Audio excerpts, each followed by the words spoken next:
Hello guys, कैसे आप सब लोग? आई होप जैसे भी हो बहुत अच्छे हो और नई स्टोरी के लिए रेडी हो। और नई स्टोरी सुनाने से पहले मेरे को एक दो बात करनी थी कि जैसे लोग जो पिछली वाली वीडियो थे ना उस पे 1.5 थे, तो कुछ सोच रहे होंगे 1.5 के तो बहुत छोटी सी चीज़ है कि मतलब क्या ही, ये 1.5 के तो ऐसे ही आ जाते हैं। पर नहीं यार, मेरे लिए ना ये चीज़ बड़ी अच्छी है। मतलब मैं ऐसे बताऊँ ना, मैंने अभी शायद पता नहीं कितनी वीडियो डाली है, तो उनमें से एक वीडियो थी जो स्टार्टिंग में, मतलब कहते हैं ना कि किसी पे 25 व्यू आ रहे हैं, किसी पे 23 आ रहे हैं, 24 आ रहे हैं। बट मेरा एक एम था कि ना कभी कोई भी वीडियो, कोई भी मैं 100 टच करेगी ना, तो मुझे लगा यार चलो कुछ तो अच्छा कर लेगी, कुछ तो अच्छा बना रही कि कम से कम 100 लोगों ने देख लिया। तो मेरा एम है ना उस 100 से ज़्यादा नहीं था। तो उस वीडियो में जब भी ना 99 हुए थे ना, मेरे दिल से धक धक कर रहा था कि 99 हो गए। और जैसे ही वो 100 हुआ था, मैंने कहा यार इससे ज़्यादा कुछ नहीं चाहिए। मतलब है ना, मैं 100 पे खुश थी। तो मान लो मेरी 15-20 मिनट की कोई वीडियो और 8 लोग देख रहे हैं, मतलब 100 लोग उन्होंने देख ली। मतलब कोई बड़ी चीज़ नहीं, मतलब उससे बड़ा कुछ था ही नहीं मेरे लिए। बट अब इस पे जब 1.5 के हुए ना, कहते हैं ना कि सोच से परे, मतलब मैंने मांगा 100 था कि मेरे को 100 आ गया ना, हर वीडियो पे 100 100 100, मैं खुश हूँ। बट उसमें 100 से ज़्यादा आ गया, तो मेरा ऐसा हो गया कि यार वही ना कि पुरानी जैसे वीडियो होती है 25 हुए 23 हुए, उन पे ये होता है कि यार नाइस कमेंट आते जो ये बहुत अच्छी वीडियो बनाई है, हार्ट आ गया। अब इस पे 1.5 के आए ना, तो फिर कमेंट भी थोड़े ऐसे आए कि एक ने लिखा है, दो दो लोगों ने लिखा था कि बच्चे जाके पढ़ ले, बच्चे है ना क्या वीडियो बनाने में लगा हुआ है, जाके पढ़ाई कर, स्कूल जा। वही इस बच्चे की ना पढ़ाई कंप्लीट हो चुकी है। और दूसरी बात है ना, मेरी जो एज है ना, मेरी एज बाबू सोना सुनने वाली है। तुम ये जो कर रहे हो ना, बेटा जाके पढ़ ले, बच्चे जाके पढ़ ले, हर्ट होता है, ठीक है? समझा करो थोड़ा। चलो ठीक है, बच्चे ही बोल रहा है तो ठीक है। तो हाँ, मेरी कब पढ़ाई कंप्लीट हो जाएगी तो ये मत बोलना तुम्हारा बेटा, बच्चे बच्चे मतलब। खैर छोड़ो, आज स्टार्ट करते हैं न्यू स्टोरी। हेलो गाइस, मेरा नाम रॉबिन है और मैं ऐसे पिज़्ज़ा डिलीवरी बॉय जगह पे काम करता हूँ। और मेरा काम होता है टाइम पर पिज़्ज़ा पहुँचाना। वो कहते हैं ना 30 मिनट्स टाइम, के 30 मिनट से अगर लेट पिज़्ज़ा पहुँचा तो पिज़्ज़ा में फ्री देना होता है। तो मेरा टाइमिंग यही होता है कि मैं बहुत ऐसे टाइम पे पहुँच जाऊँ कि वो 30 मिनट से पिज़्ज़ा पहले पहुँच जाए, चाहे जगह कितनी भी दूर हो। तो अभी रात के करीब 7 बजे है ना, लास्ट ऑर्डर आया हुआ है और मेरे जो ओनर है उन्होंने मुझसे कहा है कि ये पिज़्ज़ा मैं उसकी जगह पे पहुँच जाऊँ, दूँ उसके बाद मेरी छुट्टी हो जाए। तो बस अब मैं एक्साइटेड हूँ। मैंने पिज़्ज़ा स्टोर से पिज़्ज़ा उठाया है, ठीक है? उसे अपनी कार में रखा है, वो कार जो कि पिज़्ज़ा डिलीवरी करने के लिए सबसे बेस्ट मानी जाती है, ठीक है? मैं उसमें बैठता हूँ, अपने जो फ़ोन है उसमें जीपीएस लोकेशन डालता हूँ उस जगह की जहाँ मुझे जाना है, और अब मैं गाड़ी स्टार्ट कर देता हूँ, ठीक है? अब सूरज बिल्कुल एकदम ढल चुका है और रात एकदम हो चुकी है, मतलब एकदम अंधेरा एकदम पसर चुका है, क्योंकि टाइम अभी करीब 7 बजे का होता है। अब मैंने अपनी गाड़ी स्टार्ट करी है, लाइव लोकेशन चल रहा है, बस दिखाए रास्ते पर बस जा रहा हूँ। अब जो ये लोकेशन है, ये मुझे एक जंगल, मडी रोड, बिल्कुल कहते हैं ना कि एकदम कबाड़ा रोड जिस पे शायद कोई जाता ना हो, कुछ ऐसे रोड से मैं होता हुआ बस जा रहा हूँ और उस घर के पास एकदम जाके पहुँचता हूँ। तभी मेरे जो फ़ोन का लोकेशन है वो मुझे शो करता है कि You've arrived at your destination. तो जैसे ही मैं अपने डेस्टिनेशन देखता हूँ, तो मैं अपनी कार के जैसे लेफ्ट में देखता हूँ, तो मैं देखता हूँ पूरे जंगल में, उस पूरे जंगल में सिर्फ एक इकलौता एक घर था जो कि बना हुआ था। और वो घर भी थोड़ा छोटा-मोटा नहीं, बहुत ऐसे बड़ा-सा घर था।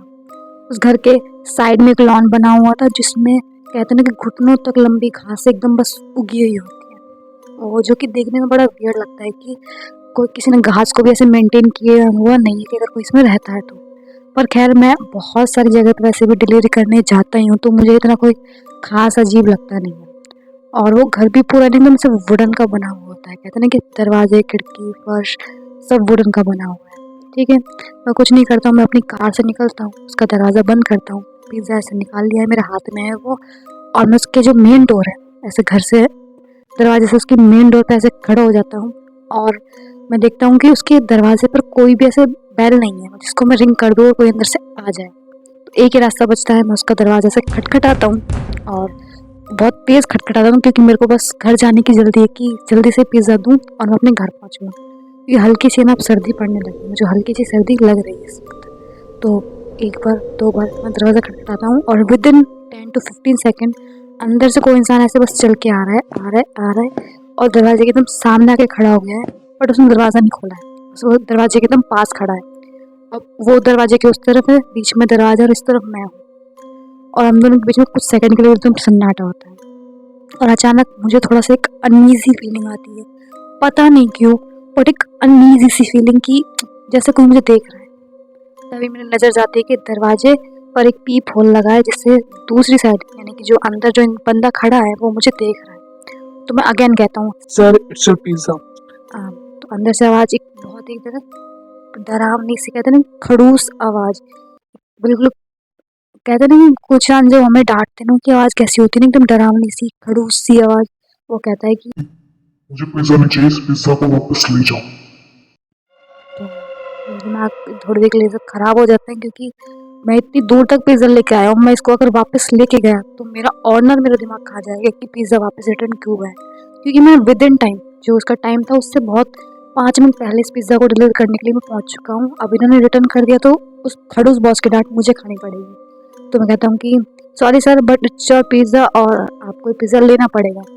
अब उस आवाज़ के बाद दोबारा अंदर से कोई आवाज़ नहीं आती, पर मुझे ये भी पता है कि वो इंसान अभी अंदर नहीं गया है, क्योंकि जब वो चल के आया था तो वो घर वुडन का बना है, तो जैसे चल के आया था तो वुडन पे उसके पैर टक टक टक जैसी आवाज़ आती है, वो गेट तक आई थी, बट वो अभी अंदर वापस नहीं गई। तो मतलब वो इंसान अभी भी गेट पे खड़ा हुआ है, बट वो मेरी बातों का जवाब नहीं दे रहा। पर खैर मैं कुछ नहीं कर सकता था, मेरा काम सिर्फ पिज़्ज़ा डिलीवरी करने का है और इसके अलावा मैं कुछ नहीं कर सकता। फिर मैं क्या करता हूँ, मैं उस पिज़्ज़ा को अपने हाथ में बस निराश होकर नहीं लेके आता हूँ, और जैसे कार के ऐसे सीट पर रखने वाला होता हूँ तभी मेरा अचानक दिमाग में वही चीज़ याद आती है कि पिछली बार जब मैं पिज़्ज़ा वापस लेके गया था एक ऑनर ने, ठीक है, एक ऑर्डर करने वाले ने पिज़्ज़ा नहीं लिया था, तो मेरा बॉस कैसे मुझ पे भड़का था, ठीक है, और वो चीज़ मेरे सैलरी में भी इफेक्ट करेगी।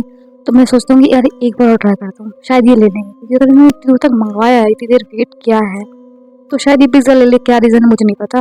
तो ठीक है, इस बार पर मैं मेन डोर से नहीं जाता, मैं बैक डोर से जाता हूँ कि मैं अंदर एकदम झाँक लूँ कि यार कोई है, क्योंकि वो आवाज़ का रिप्लाई मेरी कर नहीं रहा था। दूसरे के बाद पहली आवाज़ सुनने के बाद उसने दोबारा रिप्लाई नहीं किया। पीछे वाले दरवाजे से जाता हूँ तो किस्मत से वहाँ एक बहुत बड़ी ऐसे खिड़की होती है जिसमें पूरे कांच की बनी होती है, जैसे कांच वाला दरवाज़ा ना हो इतनी बड़ी वो खिड़की होती है, जिससे अंदर का सब कुछ दिखाई दे रहा था।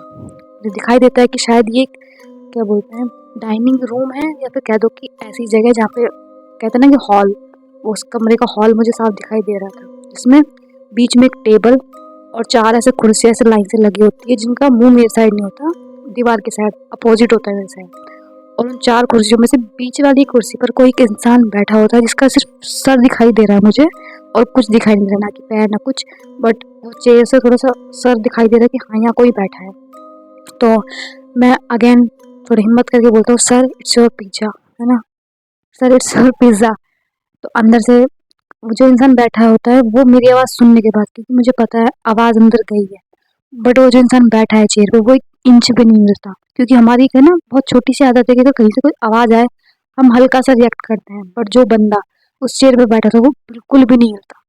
मैं अगेन कहता हूँ, सर इट्स योर पिज़्ज़ा, और अंदर से कोई आवाज़ नहीं आती, पर अचानक से एक आवाज़ आती है, जैसे किसी ने कुछ, हम किसी को चुप कराते हुए कहते हैं ना कि तो मैं अपने आस-पास देखता हूँ तो मैं देखता हूँ कि उस विंडो के साइड वाली वॉल पे जो दीवार थी, उसकी दीवार के पीछे से कोई इंसान ऐसे बस मुझे देख के ऐसे झाँक रहा है और ऐसे कर रहा है।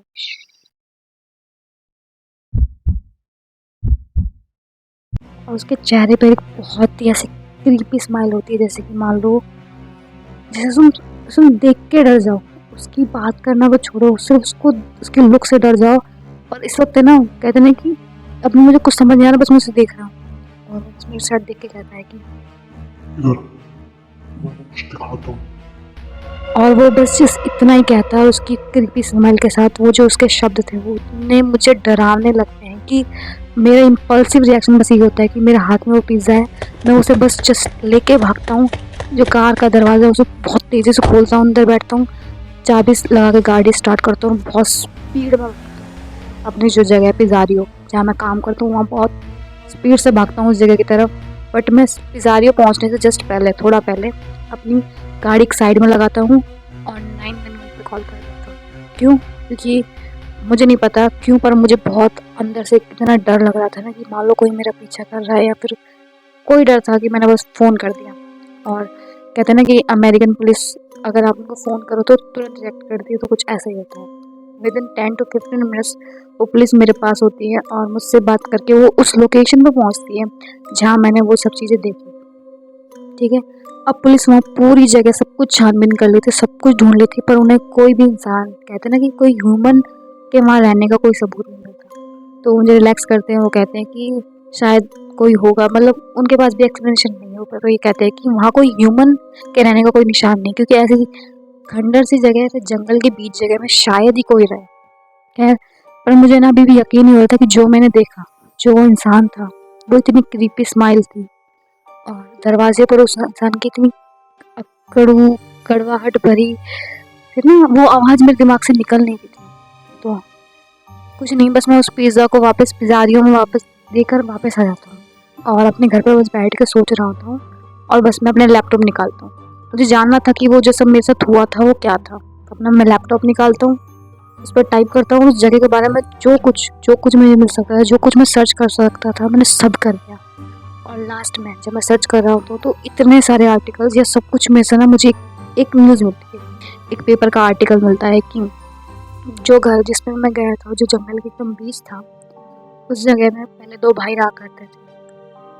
अब उन 2 लोगों के बारे में किसी को आइडिया नहीं कि कब, कहाँ, कैसे और क्यों उस जगह पे आकर रहने लगे। बट वो दोनों लोग मेंटली बहुत सिक थे, मतलब कि दोनों की दिमागी हालत बिल्कुल भी सही नहीं थी। मतलब उनका ना सोने का कोई रूटीन था, मतलब उनका बिहेवियर ह्यूमन वाला नहीं था। कहते हैं ना कि पागलपन और एक अकेलापन, वो जानवर से कम नहीं थे, बस वो ह्यूमन के वाले ही थे। और एक दिन उनकी जो डेड बॉडीज थी उस घर में पाई जाती है, और उसके बाद से वो घर खाली था, मतलब कि वहाँ पे किसी के रहने का कोई सबूत नहीं था, क्योंकि वो 2 लोगों के डेड के बाद इतने भारी जंगल में उस घर में कोई ना जाना पसंद करता था, और ना ही ऐसी जगह पे कोई रह सकता था, क्योंकि वो जगह बट एकदम जंगल के बीच थी, जहाँ ना लाइट पहुँचती अच्छे से, ना चीड़ वोड़ से, ना कुछ है। उसके बाद से वो घर सुनसान। अब जब मैं ये पढ़ता हूँ तो मुझे ये चीज़ समझ नहीं आती कि जो मैंने उस रात देखा था वो क्या था। क्या वो सच में वो 2 लोग थे, या कोई और 2 लोग थे जो उस पूरे जंगल में मुझसे प्रैंक कर रहे थे, या क्या था? मुझे कोई आइडिया नहीं। बट अभी भी उसके बाद मैंने वो पिज़्ज़ा डिलीवरी की जो जॉब है वो छोड़ दी। मैं अपने कोई और भी काम कर लेता हूँ, मैं कुछ भी कर लेता हूँ, बट मैं लाइफ में कभी भी उस एक्सपीरियंस को वापस देखना नहीं चाहता, क्योंकि मैं उसके बाद इतना डर चुका हूँ कि मैंने वो जॉब छोड़ दी। मैं किसी कहीं पे भी काम कर लूँगा, मैं कुछ भी काम कर दूँगा, बट ये नहीं करूँगा।